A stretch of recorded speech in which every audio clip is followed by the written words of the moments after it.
Hello दोस्तों, मैं हूं मनीष शर्मा और आज जो वाक्य मैं आप लोगों को सुनाने जा रहा हूं ये कुछ ही दिन पहले मेरे साथ बीता है। मैं ज्यादा सयाना तो नहीं हूं, लेकिन जो कुछ चीजें मैं लाइफ से, जीवन से सीखता हूं, वही मैं आप लोगों के साथ शेयर करता हूं। तो हुआ यूं, कुछ दिन पहले की बात है। मैं सुबह जब घर से निकला तो बड़ी हड़बड़ाहट में था, जल्दी में था। और जल्दी जल्दी निकलते मैंने अपनी गाड़ी हाईवे की तरफ कर ली। हाईवे पे काफी भीड़ थी और मुझे नहीं पता मुझे किस काम के लिए जल्दी थी। मैंने अपनी गाड़ी की जो स्पीड थी वो बढ़ा रखी थी। मेरे सामने काफ़ी गाड़ियाँ थी। एक गाड़ी वाले को मैं बार-बार हॉर्न दे रहा था, लेकिन वो अपनी मस्ती में चल रहा था। ऐसा लग रहा था कि जैसे उसने जीवन में पता नहीं क्या पा लिया है, संतुष्ट। बार-बार हॉर्न देने के बाद मैं काफ़ी परेशान हो गया और तभी मेरी नज़र उसकी गाड़ी के जो पीछे बोनट था, उस पे पड़ती है, डिग्गी के ऊपर। और उस पे एक बड़ी अच्छी लाइन लिखी हुई थी, शायद जिसके पढ़ने से ज़िंदगी में, वो बोलते हैं ना, एक ठहराव का आ जाना, कुछ ऐसा फ़ील हुआ। और वो लाइन लिखी हुई थी कि जिनको जल्दी थी वो चले गए। मैंने वो लाइन पढ़ते ही अपनी गाड़ी को साइड में लगाया। 10 मिनट तक मैं उसी के बारे में सोच रहा था।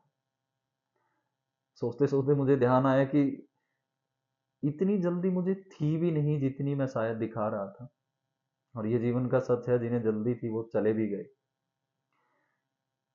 तब मैंने सोचा कि अगर मैं किसी काम पर जा रहा हूँ और वहां जाने में अगर मैं 10-20 मिनट लेट भी हो जाता हूँ तो मुझे नहीं लगता वो काम रुक जाएगा। या अगर मैं नहीं भी जाऊंगा तब भी वो काम नहीं रुकेगा। हम बहुत कुछ सोच के चलते हैं जीवन में दोस्तों। इवन हम 20, 50, 100 साल के लिए सोच लेते हैं और पता हमें अपने अगले पल का भी नहीं क्या होना है हमारे जीवन में।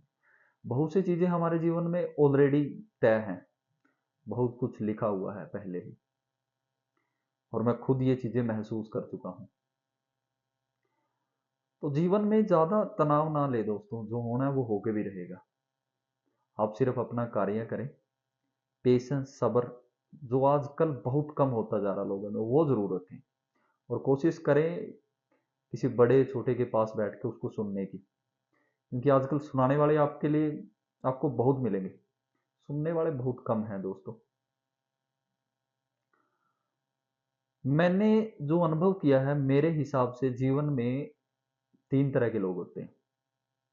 पहला, जिसे हम मैचर कह सकते हैं। दूसरा, टेकर। और तीसरा, गिवर। मैचर अर्थात एक ऐसा व्यक्ति जो ये सोचता है कि अगर उसके लिए किसी ने अच्छा किया है ना, तो वो ये सोचने पे मजबूर हो जाता है कि मुझे भी उसके लिए अच्छा करना है, और वो करेगा। और ऑब्वियस सी बात है, अगर किसी ने उसके लिए बुरा भी किया है तो वो उसका बुरा भी करेगा। ये मैचर होते हैं। और फिर आते हैं टेकर। भाई, इनसे ही हमारी सोसाइटी भरी पड़ी है। इन्होंने तो, वो बोल देते हैं ना, बेड़ा गर्क करना, ये इन्हीं लोगों ने कर रखा है।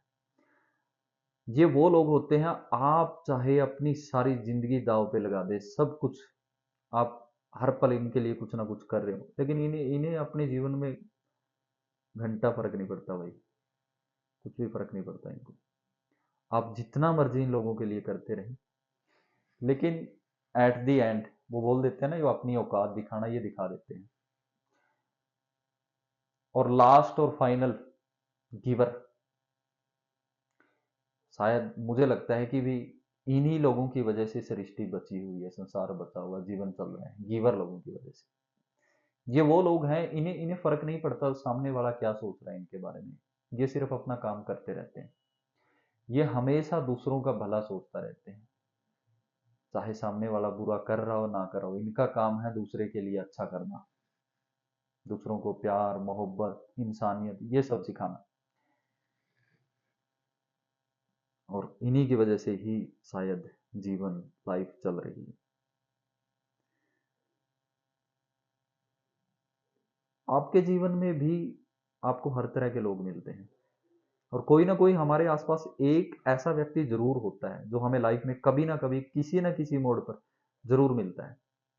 गिवर, जो बहुत कुछ करता है हमारी लाइफ में या हमें खुश करने के लिए। लेकिन हम उसको इम्पोर्टेंस ना देकर उसको खो देते हैं। हालांकि ये बात अलग है, वो कहीं भी हो, as a well wisher, as a शुभ चिंतक हमारे लिए वो काम करता रहेगा, लेकिन शायद उसकी नज़रों में हम अपनी वो वैल्यू दोबारा नहीं बना पाते। तो अगर आपके जीवन में भी कोई ऐसा व्यक्ति है तो गाइस उसको इम्पोर्टेंस जरूर दें। आज अच्छे लोगों की बहुत कमी है। वो ना एक बार गुरु नानक देव जी की एक कहानी में पढ़ रहा था।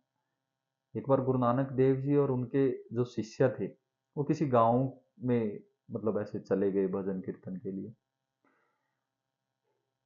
तो वहां वो कुछ बुरे लोगों से मिले पहले, जो मतलब हर टाइम पैसा या दूसरे को नीचा दिखाना, दूसरे को मतलब बड़ा बुरा बोलना, ये सब काम था उनका। तो गुरु नानक देव जी उनको बुलाते हैं और उनको बोलते हैं कि भाई तुम बसो, यहीं बसो और यहीं फलो फूलो। और उसका चेला सोचता है कि भाई ये तो बुरे लोग थे, इनको गुरुजी कैसा आशीर्वाद दे रहे हैं। फिर वो दूसरे गांव जाते हैं, वहां वो गांव सारा ही भले इंसानों का था। हर एक दूसरा व्यक्ति दूसरे व्यक्ति की मदद करने के लिए सोचता था, इंसानियत के बारे में सोचता था। और उनको गुरु नानक देव जी कहते हैं कि आशीर्वाद में उजड़ जाओ। और जो इसका शिष्य था गुरु नानक देव जी का, वो बड़ी हैरियत में पड़ जाता है कि भी जो बुरे लोग थे उनको तो गुरु जी कह रहे थे कि भी तुम बसो, और जो ये अच्छे लोग हैं इनको बोल रहे हैं कि भी तुम उजड़ जाओ। तो उन्होंने गुरु जी से पूछा कि गुरु जी ऐसा क्यों। तो उन्होंने बताया कि जो वो बुरे लोग हैं वो वहीं बसे रहें, ठीक है, वो बाहर निकलेंगे तो बुराइयां फैलाएंगे। और इनको उज्जड़ जो मैंने इसीलिए बोला, ये बाहर निकलेंगे, जितने लोगों से मिलेंगे तो ये अच्छाई ही फैलाएंगे, समाज में अच्छे लोगों की ही गिनती बढ़ेगी। तो दोस्तों कोशिश करो अपने आसपास अपने छोटे बड़ों को हमेशा खुश रखने के लिए। जीवन है, एक बार ही मिलता है, तो कुछ अच्छी छाप छोड़ के जाओ। जीवन में ज़्यादा तनाव भी ना पाले दोस्तों, सब कुछ तय है। जैसे कि गीता में कहा गया है कि पार्थ, जो हो चुका है या जो हो रहा है और या जो होगा, सबके पीछे मैं हूँ, तो तुम क्यों व्यर्थ में चिंता करते हो। बस अपने कर्म साफ सुथरे रखें, अपने छोटों से प्यार करें, बड़ों का सम्मान करें। धन्यवाद।